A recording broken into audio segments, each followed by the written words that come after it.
테슬라의 옵티머스, 현대차의 보스턴 다이내믹스, 중국의 수십 개의 휴머노이드 기업들이 보여주는 화려한 로봇 동작 영상에 현혹되어 정작 진짜 승부처를 놓치고 있다는 겁니다. 업계 관계자들 사이에서는 이미 결론이 났습니다. 하드웨어 경쟁은 레드오션입니다. 로봇의 몸체를 누가 더 정교하게 만드느냐는 이미 중요한 게임이 아니에요. 진짜 게임 체인저는 바로 운영체제 OS입니다. 수백 대 수천 대의 휴머노이드 로봇을 공장 하나, 물류센터 하나에서 일사불란하게 움직이게 만드는 투넬 시스템 말이죠. 그리고 여기 충격적인 숫자가 있습니다.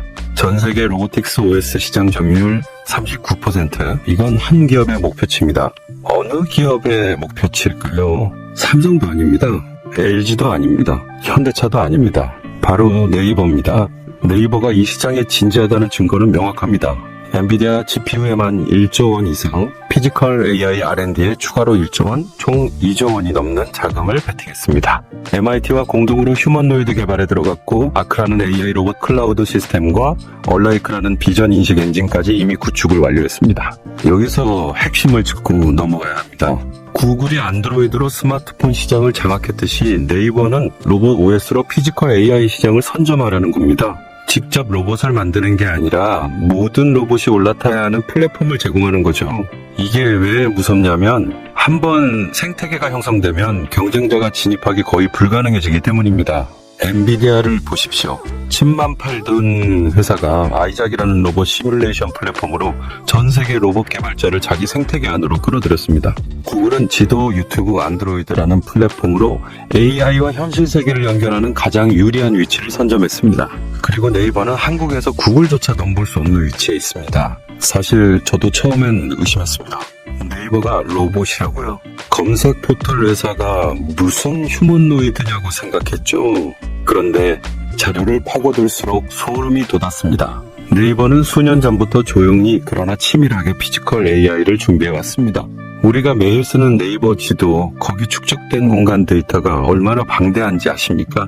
모든 건물의 층수, 엘리베이터 위치, 계단 구조까지 입력되어 있습니다. 이게 왜 중요하냐면 로봇이 현실 세계를 인식하고 움직이려면 바로 이런 데이터가 필요하기 때문입니다. 테슬라가 자율주행 데이터를 모으듯이 네이버는 이미 한국 전역의 공간 데이터를 확보한 겁니다. 그리고 여러분도 기억하실 겁니다. 한국이 반도체로 세계를 제패했고 배터리로 또 한 번 선두에 섰습니다. 이제 피지컬 AI 시대에서도 같은 일이 벌어지고 있습니다. 다만 이번엔 하드웨어가 아니라 소프트웨어 플랫폼으로 말이죠. 지금 대기업들의 움직임을 보십시오. 삼성은 레인보우 로보틱스를 자회사로 편입시켰습니다. LG는 로보티지에 투자했고 현대차는 보스턴 다이내믹스를 인수했습니다. SK는 유일로보틱스에 지분을 넣었습니다. 모두가 목숨을 걸고 로봇 기업을 선점하고 있습니다. 네이버도 예외가 아닙니다. 아니, 오히려 네이버는 더 전략적으로 움직이고 있습니다. 왜냐하면 네이버에게 필요한 건 로봇 몸체를 만드는 회사가 아니라 자신의 OS를 현장에 적용하고 검증할 수 있는 기술 파트너이기 때문입니다.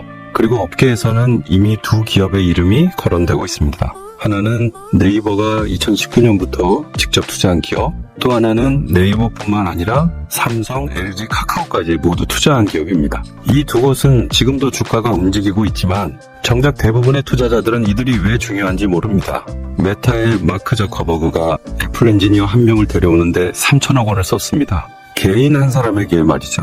AI 시대의 기술 격차는 곧 생존의 문제이기 때문입니다. 그렇다면 기술력 있는 기업 자체를 선점하는 건 얼마나 중요할까요? 다른 곳에서는 절대 들을 수 없는 제가 직접 발로 뛰며 찾아낸 정보를 공유하겠습니다. 왜 이 기업들이 중요한지, 기술적으로 어떤 시너지가 있는지, 그리고 투자 관점에서 어떻게 접근해야 하는지 모두 말씀드리겠습니다. 그런데 먼저 한 가지 흥미로운 사실을 짚고 넘어가겠습니다. 네이버는 우리나라 대표 AI 관련주임에도 불구하고 지금까지 단 한 번도 휴머노이드 로봇 이슈로 주가 탄력을 받은 적이 없습니다. 메타버스 제페토로 46만원 전고점을 찍었고 하정우 AI 미래기획 수석 임명으로 상승했으며 스테이블 코인 이슈로 더 올랐지만 로봇 관련해서는 조용했습니다. 왜 그랬을까요? 이유는 간단합니다. 네이버가 그동안 대중에게 보여준 것은 실내 배달 로봇 리키나 양팔 로봇 엠비덱스 정도였고 최근 공개한 휴머노이드 미니로이드조차 머리가 없는 브레인리스 형태였기 때문입니다. 솔직히 테슬라나 중국 로봇들에 비하면 비주얼적으로 임팩트가 약했던 것이 사실입니다. 하지만 여기서 우리가 놓치면 안 되는 핵심이 있습니다. 네이버가 노리는 것은 애초에 하드웨어 기술력이 아니었다는 점입니다. 네이버는 수년 전부터 조용히 피지컬 AI의 두뇌, 즉 운영체제와 플랫폼을 구축해왔습니다. 그리고 최근 들어 이런 준비가 구체적인 형태로 드러나기 시작했습니다. 네이버는 엔비디아 GPU에 1조 원 이상을 투자하고 피지컬 AI R&D에만 추가로 1조 원을 더 쏟아붓겠다고 발표했습니다. MIT와 공동으로 휴머노이드 로봇을 개발하고 있으며 로보틱스 시장 39% 점유라는 공격적인 목표를 제시했습니다. 이는 단순한 선언이 아닙니다. 업계에서는 네이버가 이미 구체적인 로드맵을 가지고 있다고 평가하고 있습니다. 그렇다면 네이버는 구체적으로 어떤 기술을 가지고 있을까요? 네이버의 핵심 기술은 크게 두 가지입니다. 첫째는 아크 AI 로봇 클라우드입니다. 이는 수천 대의 로봇을 하나의 네트워크로 묶어 집단지능처럼 움직이게 만드는 중앙 통제 시스템입니다. 각 로봇이 개별적으로 판단하는 것이 아니라 클라우드에서 실시간으로 모든 명령이 내려가는 구조입니다. 둘째는 얼라이크 AI 비전 인식 엔진입니다. 이는 로봇의 눈 역할을 하며 실제 사물을 인식하고 위치를 파악하며 어떤 행동을 해야 할지 스스로 학습합니다. 아크가 로봇의 두뇌라면 얼라이크는 로봇의 눈이라고 할 수 있습니다. 이 두 기술이 결합되면 AI는 실제 공간에서 자율적으로 이동하고 사람과 상호작용할 수 있는 완전한 피지컬 AI 생태계가 완성됩니다. 그런데 여기서 중요한 포인트가 있습니다. 네이버는 이미 국내에서 가장 방대한 공간 데이터를 보유하고 있다는 점입니다. 우리 대부분이 네이버 지도를 사용합니다. 가게 정보, 내비게이션, 리뷰까지 모든 공간 정보가 네이버에 집적됩니다. 얼라이크 기술을 통한 시각 데이터, 쇼핑 데이터를 통한 행동 패턴, 클라우드와 아크 시스템을 통한 운영 데이터까지 모든 것이 네이버 생태계 안에서 순환합니다. 이는 구글조차 국내에서 따라잡기 힘든 네이버만의 독보적 자산입니다. AI 시대의 진짜 경쟁력은 기술보다 데이터입니다. 얼마나 많은, 얼마나 정확한, 얼마나 실시간 데이터를 확보하느냐가 곧 기업의 힘이 되는 시대입니다. 이 측면에서 네이버는 이미 출발선에서 앞서 있습니다. 그리고 이런 네이버의 전략 속에서 우리가 주목해야 할 기업들이 있습니다. 그 이야기를 본격적으로 시작하기 전에 잠깐 여러분께 중요한 안내를 드리겠습니다. 지금 보시는 영상 아래 설명란에 실시간 정보방 링크가 있습니다. 이곳에서는 오늘 다루는 종목들의 추가 분석 자료는 물론 급등주 포착 방법, 대장주 공략 전략, 그리고 시장 변화에 대한 즉각적인 업데이트를 실시간으로 공유하고 있습니다. 특히 오늘 영상에서 다루는 두 종목은 단기적 관점이 아닌 중장기 관점에서 접근해야 하는 기업들입니다. 따라서 진입 타이밍, 리스크 관리, 포트폴리오 비중 설정 등 구체적인 전략이 필요합니다. 실시간 정보방에서는 이런 실전 전략들을 공유하고 있으니 꼭 참여해 보시기 바랍니다. 링크는 영상 설명란 최상단에 있으며 클릭 한 번으로 바로 입장하실 수 있습니다. 혼자 고민하지 마시고 많은 정보로 더 현명한 투자 판단을 하시길 바랍니다. 그럼 이제 본격적으로 오늘의 핵심 종목 분석으로 들어가겠습니다. 첫 번째로 주목해야 할 기업은 바로 클로봇입니다. 클로봇에 대해 이야기하기 전에 먼저 현재 대기업들의 움직임을 보겠습니다. 삼성은 레인보우 로보틱스를 자회사로 편입시켰고 LG는 로보티즈와 로버스타 미국의 베어 로보틱스에 투자했습니다. 현대차는 보스턴 다이내믹스를 인수했고 SK는 유일 로보틱스에 지분을 투입했습니다. 모든 대기업이 로봇 기업에 공격적으로 투자하고 있는 이유는 명확합니다. 피지컬 AI 시대가 본격화되면 자체 기술만으로는 한계가 있기 때문입니다. 네이버 역시 예외가 아닙니다. 아무리 AI 운영체제와 클라우드 기술이 완벽해도 실제 현장에 적용하고 산업 전반으로 확장하려면 검증된 파트너가 필요합니다. 그리고 여기서 클로봇이라는 이름이 등장합니다. 흥미로운 점은 네이버는 이미 클로봇에 투자했다는 사실입니다. 네이버 산하 DSF라는 테크 스타트업 엑셀러레이터를 통해 2019년부터 상장 전 단계에서 직접 투자가 들어갔습니다. 이는 단순한 재무적 투자가 아니라 전략적 파트너십의 신호로 해석됩니다. 클로봇의 현재 시가총액은 약 9천억 원대입니다. 작년 10월 상장 이후 주가가 3배 정도 올랐습니다. 같은 기간 로보티즈가 20배 가까이 상승한 것과 비교하면 상대적으로 저평가되어 있다는 시각도 있습니다. 물론 이는 단순 비교일 뿐이며 각 기업의 사업 모델과 기술력, 시장 포지셔닝이 다르기 때문에 신중한 분석이 필요합니다. 그렇다면 클로봇이 주목받는 이유는 무엇일까요? 크게 세 가지입니다. 첫째, 네이버의 아크 기술과 직접 연동 가능한 현장 제어 기술을 보유하고 있습니다. 네이버의 두뇌가 명령을 내리면 클로봇의 소프트웨어가 신경망처럼 작동하는 구조입니다. 이는 단순한 호환성을 넘어 시스템 레벨에서의 통합을 의미합니다. 둘째, 국내 최초로 실내 자율주행 로봇과 관제 솔루션을 상용화했습니다. 이게 왜 중요하냐면 물류센터, 병원, 호텔, 공사 현장 등 어디서든 여러 대의 로봇을 동시에 통합 관리할 수 있다는 것은 이미 현장에서 검증된 기술력을 갖췄다는 의미이기 때문입니다. 실험실이 아닌 실전에서 작동하는 기술입니다. 셋째, 클로봇의 핵심 기술인 카멜레온과 크롬스가 있습니다. 카멜레온은 환경 적응형 AI로 한번 학습된 로봇의 행동 패턴을 다른 형태의 로봇에도 즉시 복제할 수 있습니다. 물류 로봇에서 학습한 동작을 서빙 로봇이나 휴머노이드 로봇에 바로 적용할 수 있다는 뜻입니다. 크롬스는 통합 관제 플랫폼입니다. 여러 대의 로봇이 동시에 작동할 때 클라우드에서 실시간으로 데이터를 분석하고 엔비디아 GPU를 활용해 로봇 간 충돌 방지, 작업 우선순위 조정 등을 자동으로 처리합니다. 마치 관제탑이 여러 비행기를 동시에 통제하듯 크롬스는 수십, 수백 대의 로봇을 하나의 지휘본부에서 제어합니다. 여기서 중요한 포인트가 있습니다. 네이버가 엔비디아 GPU에 1조 원 이상을 투자한다고 했을 때 이 투자 효율을 극대화할 수 있는 파트너가 바로 클로봇이라는 점입니다. 카멜레온과 크롬스 기술은 GPU 연산을 필수로 하기 때문에 네이버의 GPU 인프라와 클로봇의 소프트웨어가 결합되면 시너지가 폭발적으로 증가할 수 있습니다. 또한 클로봇은 보스턴 다이내믹스의 국내 유일 공식 파트너사입니다. 현대차가 인수한 보스턴 다이내믹스와의 협업 경험은 곧 산업 현장에서 검증된 기술 레퍼런스를 의미합니다. 이는 단순한 스펙이 아니라 실제 적용 사례가 있다는 강력한 증거입니다. 클로봇의 또 다른 장점은 소프트웨어 중심 기업이라는 점입니다. 하드웨어 중심의 전통 로봇 기업들은 생산 설비 투자, 재고 관리, 품질 관리 등 물리적 제약이 많습니다. 반면 소프트웨어 기업은 확장성이 훨씬 뛰어납니다. 한 번 개발된 플랫폼은 수천, 수만 대의 로봇에 동시에 적용될 수 있기 때문입니다. 업계에서는 클로봇이 네이버의 휴머노이드, 로봇 미니로이드 프로젝트의 핵심 파트너사로 참여할 가능성을 높게 보고 있습니다.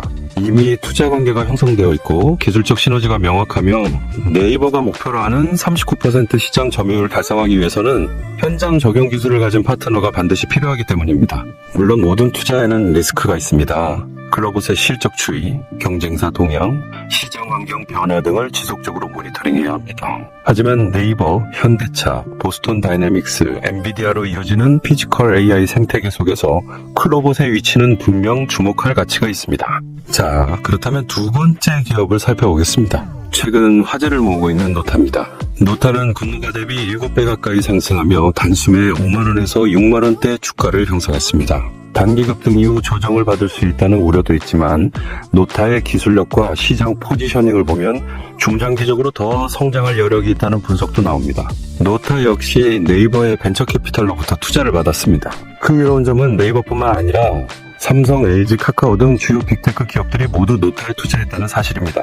이는 노타의 기술이 특정 기업에 종속되지 않고 범용적으로 적용 가능하다는 의미이기도 하지만 동시에 여러 대기업이 노타의 기술을 선점하기 위해 경쟁하고 있다는 신호이기도 합니다. 노타가 주목받는 핵심 이유는 바로 온디바이스 AI 기술입니다. 그렇다면 온디바이스 AI란 무엇일까요?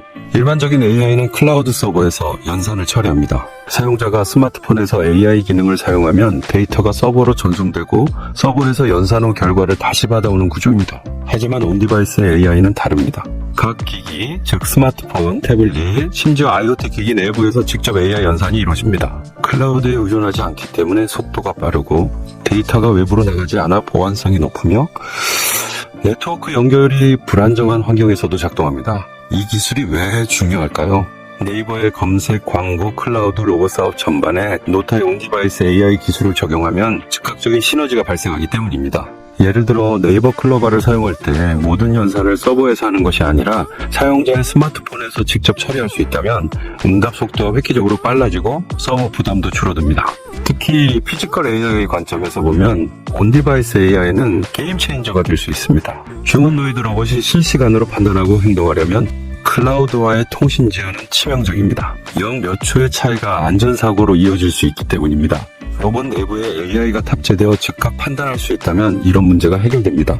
노타의 대표 기술 중 하나는 넷스프레소입니다. 이는 AI 모델을 경량화하고 최적화하는 기술로 무거운 AI를 작은 기기에서도 효율적으로 작동하게 만듭니다. 마치 고성능 컴퓨터에서만 돌아가던 프로그램을 스마트폰에서도 돌아가게 압축하는 것과 비슷합니다. 그런데 노타의 진가는 도시 인프라에 적용될 때 더욱 빛을 발합니다. 노타는 NF유저라는 기술을 보유하고 있는데 이는 도시교통 시스템에 적용 가능한 온디바이스 AI입니다. 기존 교통 AI는 모든 데이터를 중앙 서버로 보내서 분석한 후 다시 신호를 내려보내는 방식이었습니다. 하지만 NF유저는 다릅니다. 각 카메라, 신호 등 보행자 유도블록, 심지어 자동차 내부의 AI까지 모두 자체적으로 판단하고 즉각 조치를 취합니다.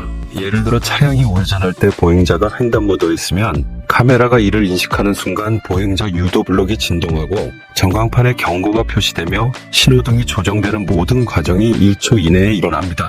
이런 기술은 단순한 편의성을 넘어 생명과 직결됩니다. 실제로 노타는 대전시 스마트 교통 시스템, 국방부와 산업부의 실시간 위험감지 프로젝트 등 정부 및 지자체 사업에 다수 참여하고 있습니다. 이는 기술의 신뢰성이 공공부문에서 검증되었다는 의미입니다. 최근 빅테크 기업 간 AI 인재 영입 전쟁이 치열합니다. 메타의 마크 저커버그가 애플 엔지니어 한 명을 영입하는데 3천억 원 가까이 투입했다는 보도가 나올 정도입니다. 개인 한 사람에게 그 정도 금액을 베팅하는 이유는 AI 기술 격차가 곧 미래 경쟁력을 결정하기 때문입니다. 이런 상황에서 노타 같은 기술력 있는 기업은 인수 대상 1순위가 될 수 있습니다. 삼성, LG, 카카오 모두 노타를 노릴 가능성이 있지만 가장 즉각적인 시너지를 낼 수 있는 곳은 네이버입니다. 네이버의 클라우드 기반 AI와 노타의 온디바이스 AI가 결합되면 하이브리드 AI 생태계가 완성되기 때문입니다. 특히 네이버가 GPU에 1조 원을 투자한다고 했을 때 이 투자 효율을 극대화하는 방법은 연산을 클라우드와 디바이스에 최적 배분하는 것입니다. 무거운 연산은 GPU 서버에서 즉각 판단이 필요한 연산은 디바이스에서 처리하는 식입니다. 노타의 기술이 바로 이런 배분을 가능하게 합니다. 다만 노타는 최근 상장한 만큼 주가 변동성이 클 수 있습니다. 신규 상장주 특성상 단기 급등 후 조정을 받을 수 있고 실적 발표에 따라 시장 평가가 달라질 수 있죠. 따라서 무리한 비중보다는 분할 매수 등 리스크 관리가 필요합니다. 하지만 중장기적으로 온디바이스 AI는 필수 기술이 될 것이라는 점, 네이버를 비롯한 여러 대기업이 이미 관심을 보이고 있다는 점, 정부 사업에서 기술력을 검증받았다는 점 등을 고려하면 노타는 충분히 주목할 가치가 있는 기업입니다. 지금까지 네이버의 피지컬 AI 전략과 함께 클로버, 노타 두 기업에 대해 심층적으로 분석해보았습니다.